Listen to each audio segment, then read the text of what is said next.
নমঃ শিৱায় নমো নমঃ। মই জ্যোতিষ আচাৰ্য প্ৰসন্ন জয় কৈ আছোঁ।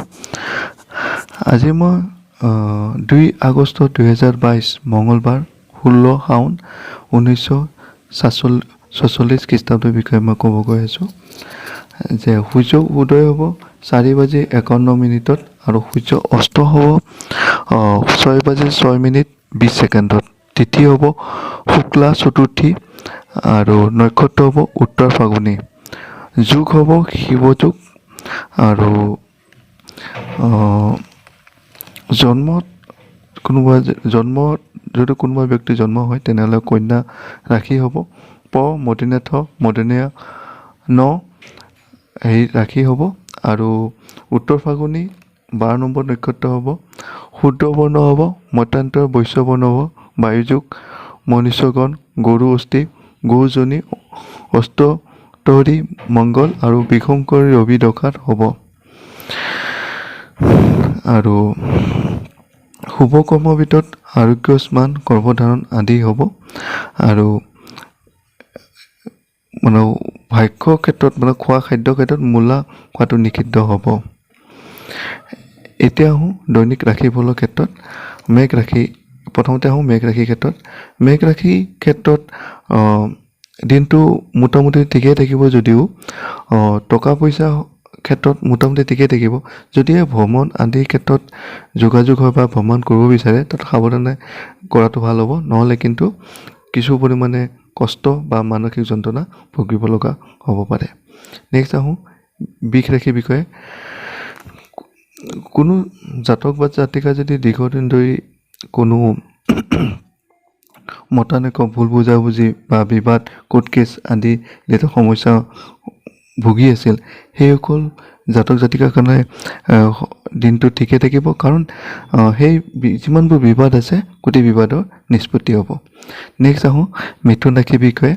মিথুন ৰাশিৰ ক্ষেত্ৰত দিনটো যথেষ্ট শুভ হ'ব, অৰ্থাৎ টকা পইচা ইনকামটো বৃদ্ধি হ'ব, প্লাছ ঐশ্বৰ্য সম্পত্তিৰ দিশত বৃদ্ধি হোৱাৰ সম্ভাৱনাটো বেছি আছে। নেক্সট আহোঁ কৰ্কট ৰাশিৰ ক্ষেত্ৰত। কৰ্কট ৰাশিৰ ক্ষেত্ৰত যিসকলে টকা পইচা হওক বা প্ৰেম ভাল পোৱাৰ ক্ষেত্ৰত মতানৈক্য ভুল বুজাবুজি চলি আছিল সেইবিলাকত শুধৰণিৰ পথত আহিব, যদিও যিমানবোৰ আশা আকাংক্ষা কৰিব তাৰ কিন্তু গোটেইখিনি ফলপ্ৰসূ নহ'ব, অৰ্থাৎ কিছু পৰিমাণে আশাটো ৰখি যাব। নেক্সট আহোঁ সিংহ ৰাশিৰ ক্ষেত্ৰত। সিংহ ৰাশিৰ ক্ষেত্ৰত যিসকলে সদায় কিবা নহয় কিবা নতুন চিন্তা চৰ্চা কৰি আছে কিবা কৰিম বুলি, সেইসকল ব্যক্তিৰ ক্ষেত্ৰত নতুন স্ক'প বা নতুন যোগাযোগ হ'ব, কিন্তু পৰিয়াল হওক টকা পইচা হওক বা কোনো দিশৰ পৰা মানসিক দুশ্চিন্তাটো বৃদ্ধি হোৱাৰ সম্ভাৱনাটো বেছি আছে।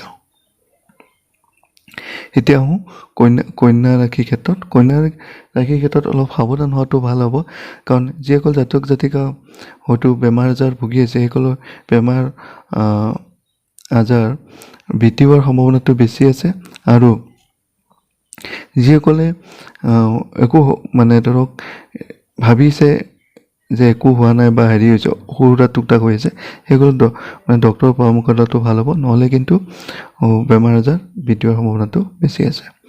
এতিয়া আহোঁ তুলা ৰাশিৰ বিষয়ে। তুলা ৰাশিৰ বিষয়ে মানসিক টেনশ্যন বা যোগাযোগক ব্যাঘাত বা যিখিনি কৰ্ম কৰিব তাতো আধৰুৱা হৈ যোৱা সম্ভাৱনাটো বেছি আছে। নেক্সট আহোঁ বৃশ্চিক ৰাশিৰ বিষয়ে। বৃশ্চিক ৰাশিৰ জাতক জাতিকাসকলৰ ক্ষেত্ৰত যথেষ্ট ভাল হ'ব, মনোপুত হ'ব যিকোনো কামত, কিন্তু কাৰোবাৰ পৰা যদি কিবা আশা কৰে তেনেহ'লে সেই আশাটো কিন্তু ভংগ হোৱাৰ সম্ভাৱনাটো বেছি আছে। নেক্সট আহোঁ ধনু ৰাশিৰ বিষয়ে। ধনু ৰাশিৰ ক্ষেত্ৰত দিনটো যথেষ্ট ভাল হ'ব, অৰ্থাৎ হয়তো কোনোৱে চাকৰি অফাৰ বা কোনো ব্যক্তি প্ৰমোশ্যন আদিৰ সম্ভাৱনাটো বৃদ্ধি আছে। তাৰ উপৰিও মানসিক হওক বা শাৰীৰিক দিশত যথেষ্ট আগবাঢ়িব। নেক্সট আহোঁ মকৰ ৰাশিৰ বিষয়ে। মকৰ ৰাশিৰ জাতক জাতিকাসকলৰ কাৰণে যথেষ্ট ভাল হ'ব, যিসকলে চাকৰি এপ্লাই কৰিছে বা কোনোবা বিদেশ যাত্ৰাৰ ক্ষেত্ৰত চিন্তা কৰি আছে সেইসকলৰ ক্ষেত্ৰত যোগাযোগ বৃদ্ধি হ'ব বা নতুন যোগাযোগ হ'ব যাৰ নেকি যথেষ্ট ডেভেলপমেণ্ট হোৱাৰ সম্ভাৱনা আছে। নেক্সট আহোঁ কুম্ভৰ ৰাশিৰ বিষয়ে। কুম্ভ ৰাশিৰ জাতক জাতিকাসকলৰ কাৰণে কষ্টৰ পৰিমাণটো বৃদ্ধি কৰিব লাগিব যদিহে উদ্দেশ্য সাফল্য হ'ব বিচাৰে। যদিহে উদ্দেশ্য আছে আৰু যদি কাম নকৰি বহি থাকে তেনেহ'লে কিন্তু কামৰ সঠিক ৰিজাল্ট নাপাব। নেক্সট আহোঁ মীন ৰাশিৰ বিষয়ে। মীন ৰাশিৰ জাতক জাতিকাসকলৰ বাবে সকলো দিশে যথেষ্ট ছেটিছফেকশ্যন থাকিব, অৰ্থাৎ মনৰ পৰা যিটো শান্তি আছে সেইটো লাভ কৰিব পাৰিব আৰু বিবাহ বা কেৰিয়াৰ ক্ষেত্ৰত নতুন যোগাযোগ হোৱাৰ সম্ভাৱনাটো বেছি আছে। ধন্যবাদ।